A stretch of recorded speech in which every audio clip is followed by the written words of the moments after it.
SM news के सभी दर्शकों को मेरा जय भीम, नमस्कार, आदाब, सत श्री अकाल। मैं वीरेंद्र सिंह आप सभी का स्वागत करता हूं एसएम न्यूज द्वारा शुरू की गई सीरीज कहीं हम भूल न जाएं। कहीं हम भूल न जाएं उन स्वतंत्रता सेनानियों को, उन क्रांतिवीरों को, उन वीर वीरांगनाओं को, उन संतों, गुरुओं, महापुरुषों को जिन्होंने देश के लिए, समाज के लिए, मानवता के लिए अपने आप को समर्पित किया। आज इसी कड़ी में हम बात करेंगे अब्दुल मजीद ख्वाजा की। अब्दुल मजीद ख्वाजा एक भारतीय वकील थे, एक शिक्षाविद थे, एक राजनीतिज्ञ थे, एक समाज सुधारक थे और एक स्वतंत्रता सेनानी थे, जो उत्तर प्रदेश के अलीगढ़ में पैदा हुए थे और वो एक उदार मुसलमान थे। वह अहिंसा के पुजारी थे और मोहनदास करमचंद गांधी जी के नैतिक दृष्टिकोण के जो है बहुत ही गहराई के साथ जुड़े हुए थे। उन्होंने 1947 में भारत के विभाजन का बहुत सक्रिय रूप से विरोध किया था और हिंदू मुस्लिम सद्भाव को बढ़ावा देने के लिए अपना पूरा जीवन समर्पित किया था। अब्दुल मजीद ख्वाजा मोहम्मद यूसुफ के दो बेटों में छोटे थे, जो कि इनके पिताजी अलीगढ़ के एक प्रमुख वकील और एक भूमि के मालिक थे, जो ये दृढ़ता से मानते थे कि भारतीय मुसलमानों को जो मॉडर्न एजुकेशन है, आधुनिक शिक्षा है, वैज्ञानिक शिक्षा है, उसमें महत्वपूर्ण रूप से सबको इसमें पढ़ाई करनी चाहिए। अब्दुल मजीद ख्वाजा की पारंपरिक पढ़ाई घर पर ही हुई। घर पर इन्होंने कुरान, अरबी, फारसी, बहुत सारी भाषाओं का घर पर ही अध्ययन किया। लेकिन इनके पिताजी जो ख्वाजा मोहम्मद यूसुफ जी थे, ये इसके पक्षधर थे कि अब्दुल मजीद ख्वाजा को जो वेस्टर्न एजुकेशन है, मॉडर्न एजुकेशन है, वो अवश्य दिलवाई जाए। इसलिए 1906 में इनको कैम्ब्रिज विश्वविद्यालय, यूनिवर्सिटी इंग्लैंड में क्राइस्ट कॉलेज में जो है उच्च शिक्षा के लिए भेजा गया। वहां उन्होंने इतिहास में स्नातक की डिग्री, उपाधि की प्राप्त की और 1910 में वो वापस भारत में आ गए। भारत में प्रधानमंत्री नेहरू, प्रसिद्ध जूरिस्ट सर शाह सुलेमान और दार्शनिक कवि मोहम्मद इकबाल, ये सब उनके समकालीन कैम्ब्रिज विश्वविद्यालय में पढ़ते थे। मोहम्मद मजीद ख्वाजा बहुत ही एक्टिव रहते थे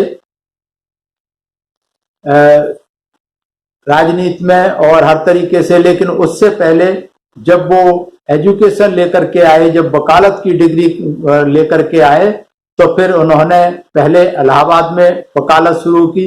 उसके बाद पटना में इन्होंने वकालत की शुरुआत की थी। इनकी वाइफ जो थी बेगम खुर्शीद ख्वाजा थी, जो कि मिर्जा गालिब के खानदान से ताल्लुक रखती थी। वो भी इनकी वाइफ जो थी अलीगढ़ की उन शुरुआत की कुछ महिलाओं में थी जिन्होंने सबसे पहले जो बुर्का और पर्दा से वो तिलांजलि दी थी, उससे बाहर निकल के आई थी। ये उस समय बहुत ही हिम्मत और बहादुरी का काम था और वो जो थी सामाजिक और राजनीतिक रूप से बहुत एक्टिव थी और महिलाओं की शिक्षा के लिए वो बहुत चिंतित रहती थी, उसके लिए काम करती थी और जो ब्रिटिश रूल के फ्रीडम फाइटर्स के लिए भी वो काम करती थी, भारत की आजादी के लिए भी वो काम करती थी।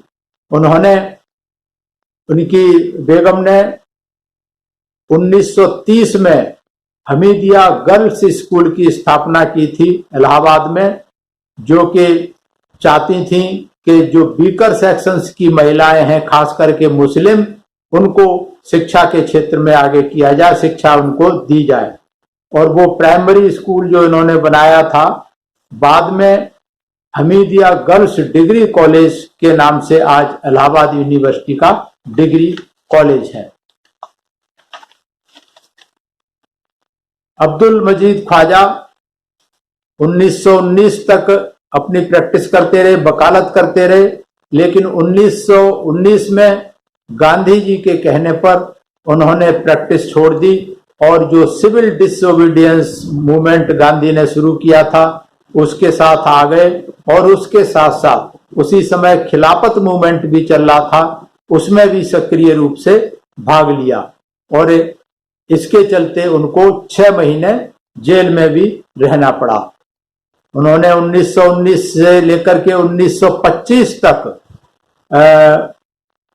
जो जामिया मिलिया इस्लामिया है उसके लिए उन्होंने बहुत सक्रिय रूप से काम किया था।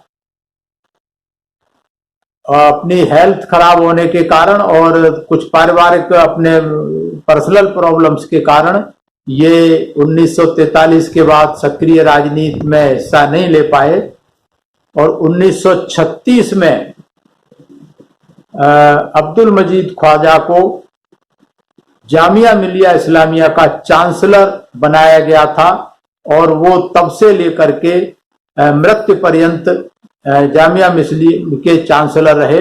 1962 तक लगातार 1936 से 1962 तक जामिया मिलिया इस्लामिया के वो चांसलर रहे।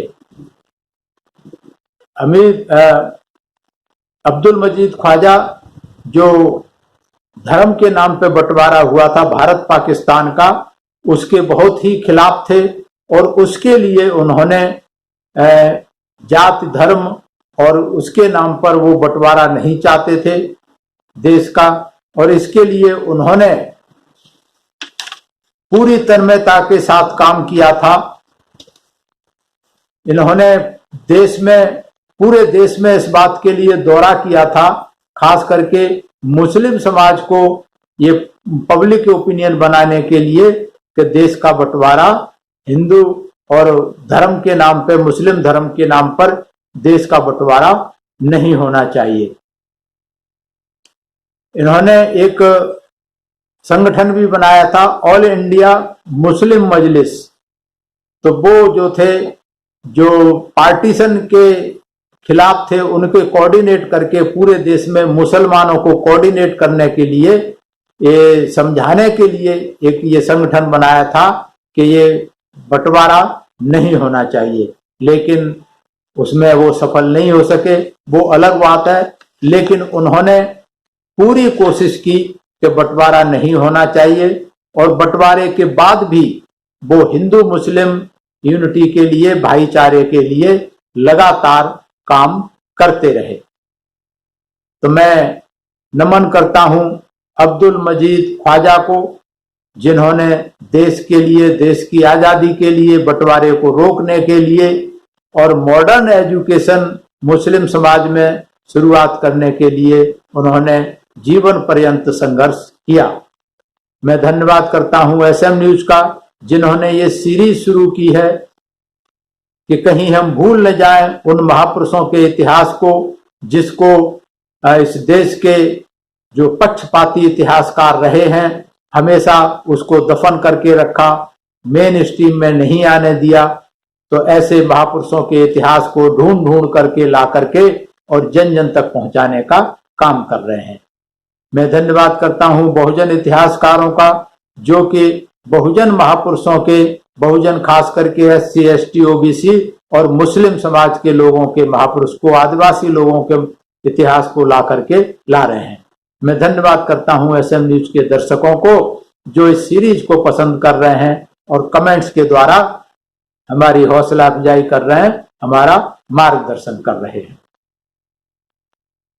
इसी के साथ मैं आप सभी का धन्यवाद, सभी को मेरा आभार, सभी मेरा प्रणाम स्वीकार करें।